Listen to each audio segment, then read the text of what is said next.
வரவேற்புரையாற்றிய நல்லாசிரியர் திருமதி நிர்மலா தேவி அவர்களே,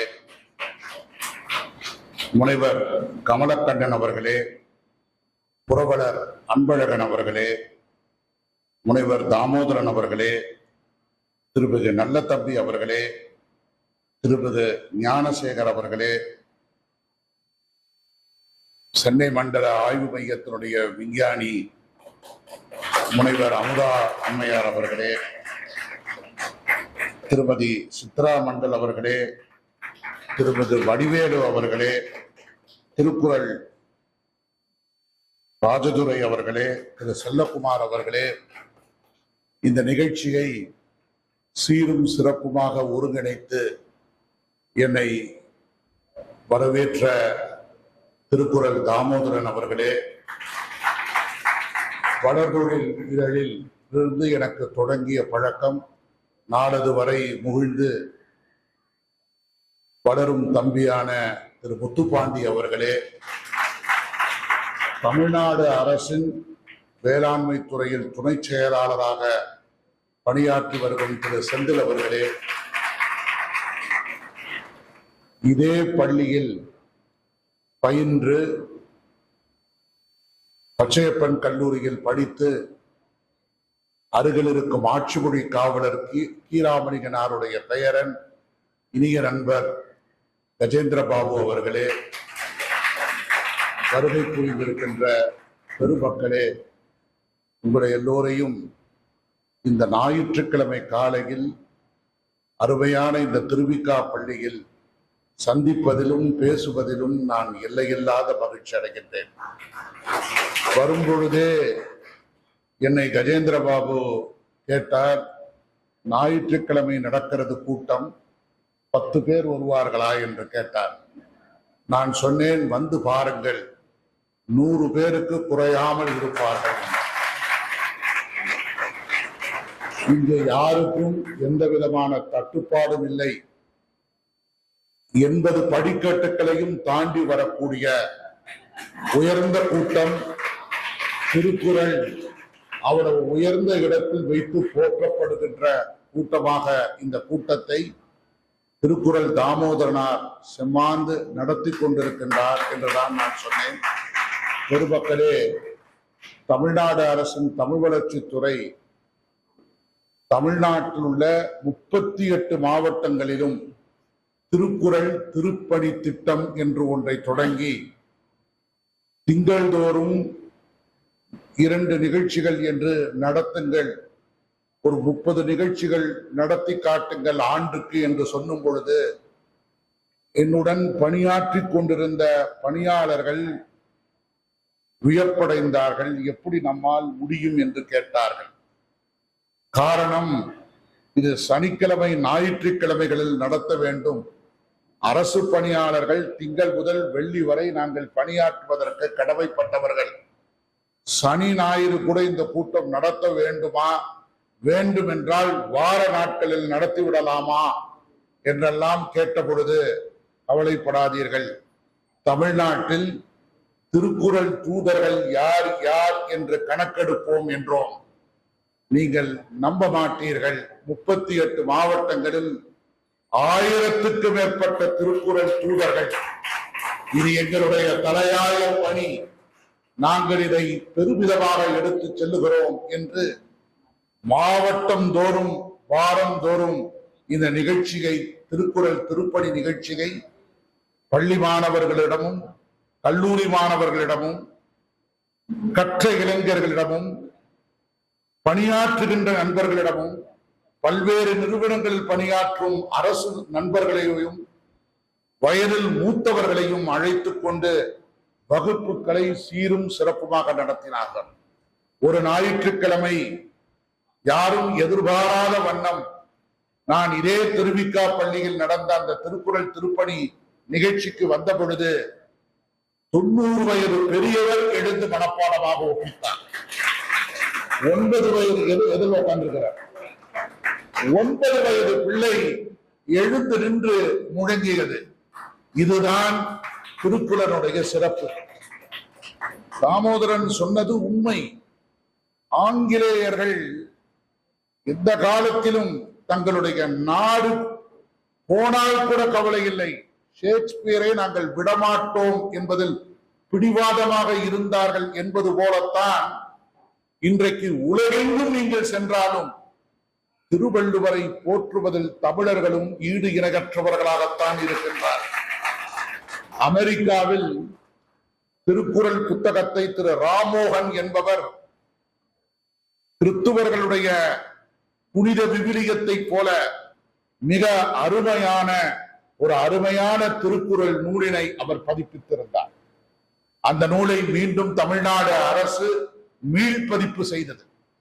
இவ்வளவு அழகாக ஒரு விவிலிய நூலை கையில் ஏந்தி அந்த கிறிஸ்துவர்கள் தங்களுடைய ஆலயத்திற்கு எடுத்துச் செல்வது போல திருக்குறளை எங்களுடைய புனித நூல் என்று அமெரிக்காவில் அவர்கள் அச்சிட்டு காட்டினார்கள். திருக்குறளை உலக மொழிகளில் எல்லா மொழிகளிலும் இன்றைக்கு ஒரு 40 மொழிகளுக்கு மேல் மொழிபெயர்க்கப்பட்டுள்ளது. இந்திய மொழிகளில் எந்த மொழியும் இல்லை என்று சொல்லலாம். அனைத்து இந்திய மொழிகளிலும் இப்பொழுது திருக்குறள் மொழிபெயர்க்கப்பட்டுவிட்டது. வி.ஜி. சந்தோஷம் அண்ணாச்சியினுடைய பெரும்புகழால் உலகெங்கும் உள்ள யார் கேட்டாலும் திருவள்ளுவர் சிலையினை எந்த விலையேதுமின்றி வழங்குகின்ற ஒரு பெருமிதத்தையும் நீங்கள் கண்டு வருகின்றீர்கள். திருக்குறளை உலக நூல், தேசிய இலக்கியம் என்றெல்லாம் நாம் இன்னும் நினைத்துக் கொண்டிருக்கின்றோம்.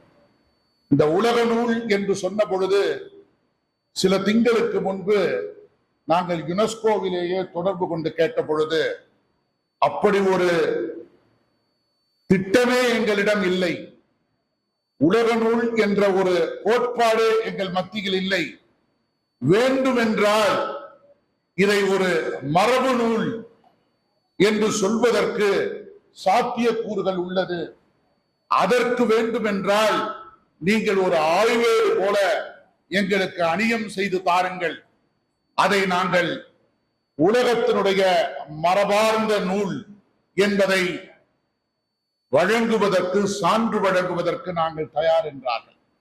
நண்பர்களே, எண்ணி பார்த்தீர்கள் என்றால் அந்த மரபு நூலில் எவைகளெல்லாம் போட்டி போட்டு நிற்கிறது என்று சொன்னால் ராமாயணம், மகாபாரதம், சங்கரருடைய அத்வைதம் என்பவைகளை எல்லாம் இப்பொழுது மரபு நூல்களாக நாங்கள் கொண்டு வருவதற்கு திட்டமிடுகிறோம்.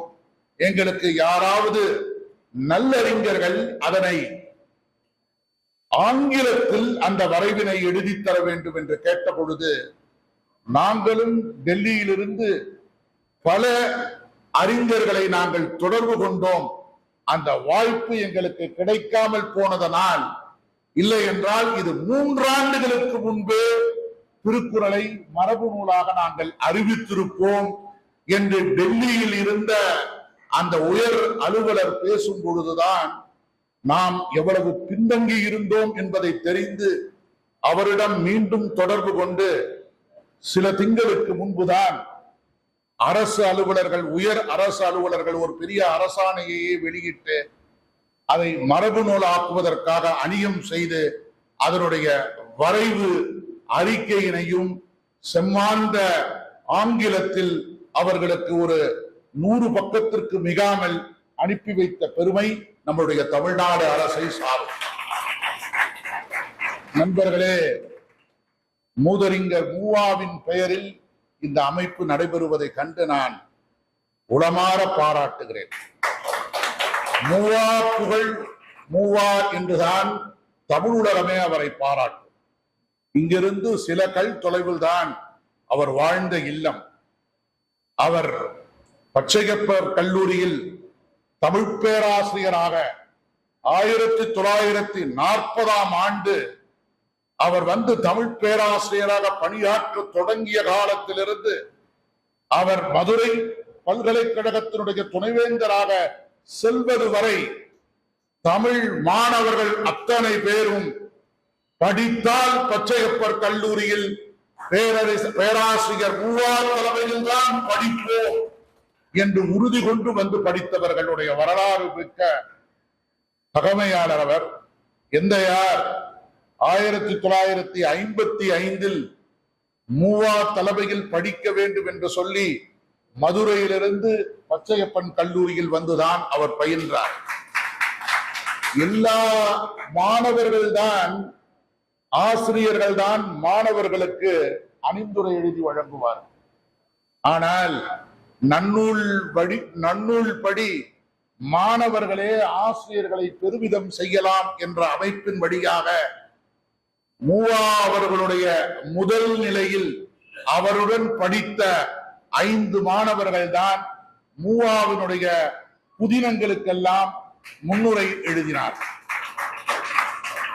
எண்ணி பாருங்கள், அவர் பிறந்தது 1912. 1949 37 வயதில் திருக்குறளுக்கு ஒரு அருமையான உரையினை எழுதி இன்றைய தேதி வரை 300 பதிப்புகளை அந்த திருக்குறள் நூல் வெளியிடப்பட்டுள்ளது. 300 பதிப்புகள். திருக்குறளுக்கு இதைவிட சிறப்பு எதுவும் இல்லை. மூவா உரைதான் செம்மாந்த உரை என்பதற்கு ஏற்ப மூவா அவர்கள் தமிழ்த்தென்றல் திருவிக்காவை மிகவும் போற்றியவர். தான் எழுதிய நூலுக்கு மாணவர்களிடமிருந்துதான் அவர் அணிந்துரை பெற்றார். ஒரே ஒரு முறை மட்டும்தான் அணிந்துரை பெற வேண்டும் என்று அணுகியது தமிழ்த்தென்றல் திருவிக்காவிடம் மட்டும்தான்.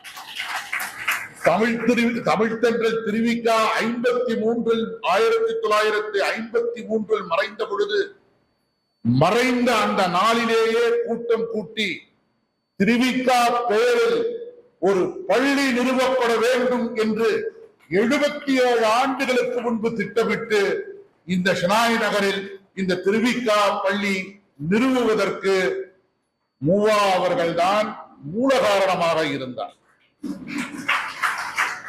தமிழ்நாட்டில் ஒரு கணக்கு உண்டு. தமிழ்நாடு அரசு நாளது வரை 196 தமிழறிஞர்களுடைய நூல்களை நாட்டுடைமை செய்திருக்கிறோம். இந்த நாட்டுடைமை என்றால் அந்த குடும்பத்திற்கு ஒரு பரிவு தொகையை வழங்கிவிட்டு அவர் எழுதிய நூல்கள் யார் வேண்டுமானாலும் எவர் வேண்டுமானாலும் பதிப்பித்துக் கொள்ளலாம் என்று. அந்த நாட்டுடைமை வேட்கைக்கு ஆட்படாத ஒரே குடும்பம் மூவா குடும்பம். பாரி நிலையம் பதிப்பித்த நூல்கள் அவர் பெயரை இன்றும் பறைசாற்றிக் கொண்டிருக்கிறார். அவருடைய 3 மகன்களும் மருத்துவர்கள். 3 மகன்களை பார்த்து மூவாவுக்கு 3 மகன்கள். அவருடைய அடியொற்றிய மாணவர் பேராசிரியர் சீபா என்கின்ற சி பாலசுப்ரமணியம் தமிழ் பல்கலைக்கழகத்தினுடைய மேனாள் துணைவேந்தர். அவருக்கு 3 மகன்கள். இன்னும் சிறப்பு, என்னுடைய தந்தையாரும் மூவா மாணவர், அவருக்கு 3 மகன்கள். அதுல என்ன சிறப்புன்னா, சீபா வீட்டுல 3 மகன்கள்ல 2 மகன் மருத்துவராகவும் 1 மகன் பொறியாளராக போய்விட்டார்கள். இப்ப வளவன் பெயர், அவர் தான் ஸ்பிக்கிலுடைய எம்டியா இருக்கிறார். எங்க வீட்டுல பாருங்க, 2 மகன்கள் மருத்துவர், நான் மட்டும் தமிழ் படித்து விட்டேன். மூவா மாணவர்களிடம் சொல்வாராம், நல்ல படிங்க, திருக்குறள் தாமோதரம் மாதிரி இருங்கன்னா, சட்டம் படிங்க, வரலாறு படிங்க, புவியியல் படிங்க, தமிழ் இலக்கியம் நீங்க படிக்கணும்னு தேவையில்லை. காரணம், அவர் சொல்லும் பொழுது அதற்கு காரணம், தமிழாசிரியர்களுக்கு ஒரு சிறந்த ஊதியம் இல்லாத காலம் அது. 10 ஆசிரியர்கள் மத்தியில் 9 பேரும் வேறு மாதிரி இருப்பார்கள், இவர்கள் மட்டும் தரம் தாழ்ந்து இருக்கும் வண்ணம் இருப்பார்கள். அதனால் அவர் வெகுண்டுதான் தன்னுடைய உடைகளை அவர் மாற்றிக்கொண்டார். கோட் அணிந்து கொள்ள அவர் கதராடை தான் அணிய வேண்டும் என்பார். அண்ணல் காந்தியடிகளைப் போல எளிமையினுடைய விருப்பத்தை உடையவராகவே தான் மூவா திகழ்ந்தார். ஆனால் அவர் பல்கலைக்கழக துணைவேந்தரான பொழுதுதான் தன்னால் நூல்கள் எழுத முடியாமல் போய்விட்டதே, இப்படி நாள்தோறும் கூட்டங்கள் நடத்தி கொண்டும் மன்றங்களில் பேசிக்கொண்டும் இப்படியே என் காலம் போகிறதே என்றுதான் வருத்தப்பட்டார். அவர் 2ஆம் முறை அவருக்கு மதுரை பல்கலைக்கழக துணைவேந்தர் பதவிக்கு பதவி நீட்டிப்பு வழங்கியதற்கு காரணம் அண்ணாலய தலைமை செயலாளர் திரு திரவியம் அவர்கள். திரவியம் அவர்கள், மூவா அவர்கள் எதிர்பாராத விதமாக ஒரு 60வது வயதிலேயே அவர் இயற்கை எய்தும் பொழுது அந்த இறுதி கூட்டத்தில் திரவியம் அவர்கள் தேம்பி தேம்பி அழுதார். என்னால் தான் இந்த விளைவு நடைபெற்றது. இவர் இருந்திருந்தால், ஓய்வு பெற்று இருந்திருந்தால் இன்றைக்கு இன்னும் பல நூல்களை அவர் ஆக்கி இருப்பார், இன்னும் பல கருத்துக்களை அவர் அவருக்கு தெரிவித்திருப்பார் என்றுதான் சொல்லி அவர்கள் எல்லோரும் விரும்பினார்கள். நண்பர்களே, மொழி நூல் என்று அவர் ஒரு அருமையான ஒரு தமிழ் நூலை அவர் வெளியிட்டிருக்கிறார். வாய்ப்பு கிடைக்கிறவர்கள் அனைவரும் அந்த மொழி நூலை நீங்கள் படிக்க வேண்டும். காரணம், திருக்குறள் தாமோதரனார் சொன்னது போலத்தான் என்கின்ற ஆங்கில அறிஞருடைய கருத்துக்களை உள்வாங்கிக் கொண்டு அந்த பிலாலஜி என்பதை படித்து மொழி நூலாக மாற்றி அந்த நூலில் அந்த ஆங்கில அறிஞர்களுடைய ஆங்கில மேற்கோள்களை தேனிலும் இனிய தமிழில் தானாகவே மொழிபெயர்த்து ஒரு அருமந்த நூலினை அவர் படைத்து காட்டினார். அவருடைய எண்ணமும் எழுச்சியும் அவரை மாணவர்கள் ஒரு இறைவனை போலத்தான் போற்றினார்கள். அவரை ஒரு தெய்வமாகவே மதித்தார்கள். யார் எப்பொழுது எங்கு அழைத்தாலும் சென்று பேசுவது அவருடைய வழக்கம். செல்ல முடியவில்லை என்றால் கடிதம் சென்று, உங்களுடைய அழைப்புதல் வரப்பெற்றது, என்னால் வர இயலவில்லை, கூட்டம் சிறப்பாக நடைபெற்றிருக்கும் என்று நம்புகிறேன், வாழ்த்துக்கள் என்று சொல்லி கடிதம் போகும். என்னுடைய தந்தையார் உடைய திருமண அழைப்பிதழை அவர் அஞ்சலில் அனுப்பினார். ஏனென்றால் அது மதுரையில் திருக்கோயிலில் நடைபெற்றதனால் உடனே அடுத்த நாளே, திருமணம் முடிந்த அடுத்த நாளே மூவா அவர்களுடைய வாழ்த்து கடிதம் மாணவருக்கு வந்தது. இதெல்லாம் ஒரு மிகப்பெரிய சான்றுகள். இவைகளெல்லாம் இன்றைக்கு பல இடங்களில் கடைபிடிக்கப்படுவது இல்லை. இவைகளெல்லாம் மறந்து போய்விட்டது. ஆனாலும் அவர் எழுதிய புதினங்களை நீங்கள் எல்லோரும் படித்திருப்பீர்கள். கயமை, கரித்துண்டு, செந்தாமரை என்கின்ற அவருடைய தென்று தமிழ் புதினங்கள். அவர் ஒருவர்தான் புதின உலகத்தில் அத்தனை பேரும், புதின ஆசிரியர்கள் அத்தனை பேரும் தொடராக வாரந்தோறும் எழுதி கொண்டிருந்த பொழுது தொடரே எழுதாமல் ஒரே நூலாக, ஒரே புதினமாக கட்டுக்கட்டாக வெளியிட்ட பெருமை அவரைத்தான் சாரும். அவர் சென்ற நூற்றாண்டிலேயே கிபி 2000 என்று சொல்லியே ஒரு அருமையான கட்டுரையை எழுதியிருக்கிறார். நண்பர்களே, இன்றைக்கு நாம் எல்லாம் தமிழகத்தில் பாரிமுனை என்று சொல்லி மகிழ்கிறோமே, அந்த பாரிமுனை என்று பெயர் சூட்டியது மூவாவர். அவருடைய இன்றைக்கும் ஒரு திரைப்பட பாடல் இருக்கிறது, எல்லோருக்கும் தெரிந்த பாடல். யாரையும் வாழ்த்தும் போது சொல்லும் வரி, நல்லதொரு குடும்பம், ஒரு பல்கலைக்கழகம். இது மூவாவினுடைய உதிர்த்த வரி. மூவாவினுடைய பொற்மொழிகளை மட்டுமே அடுக்கி பார்த்தீர்கள் என்றால் தமிழ் உலகம் என்றைக்கும் போற்றுகின்ற ஒரு மா மனிதராக அவர் திகழ்ந்தார். அவருடைய மாணவர்கள் இன்னும் சிலர் 90 வயது கடந்தும், ஏன் இங்கேயே உங்கள் மத்தியிலேயே டாக்டர் சண்முக சுந்தரம் இருக்கிறார்.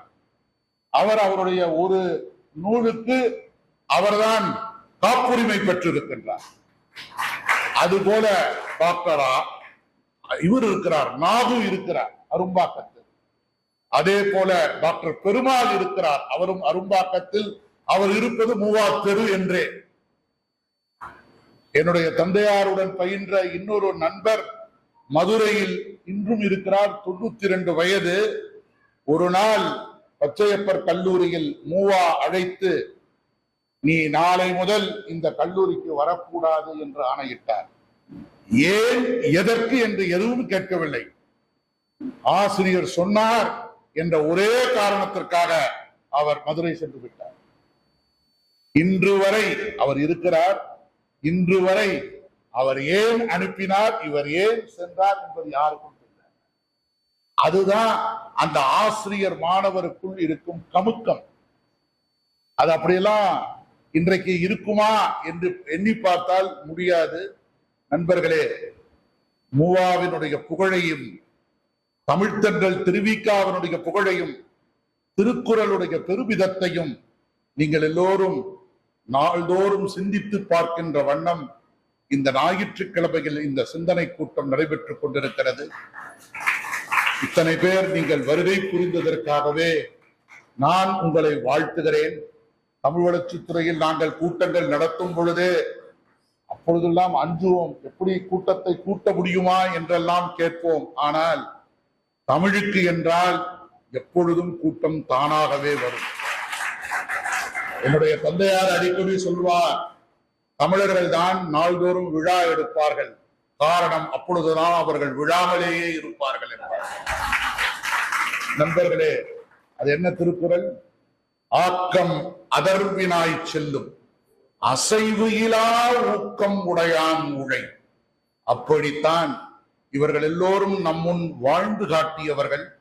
அவர்களுடைய வாழ்க்கையினுடைய சுவடுகளை நாமும் அறிந்து கொண்டு நாமும் அவ்வண்ணமே ஆக்கம் அதர்வினாய் செல்லும் வண்ணம் செயலாற்றுவோம், பணியாற்றுவோம் என்று சொல்லி மீண்டும் திருக்குறள் தாமோதரனார் அவர்களை நெஞ்சார வாழ்த்துகிறேன். எனக்கு என்ன பெரிய மகிழ்ச்சி என்றால், நான் சிறிது நேரம்தான் இருப்பேன் என்றாலும் நீங்கள் வந்து போகலாம், எங்களுக்கு எப்பொழுதும் நிரந்தர தலைவர் திருமதி அமுதா இருக்கிறார்கள் என்று அவர் மிக பெருமிதமாக என்னிடம் சொன்னார்கள். தமிழுக்கு அமுதென்று பேர் என்று சொல்லி அமைகிறேன். நன்றி, வணக்கம்.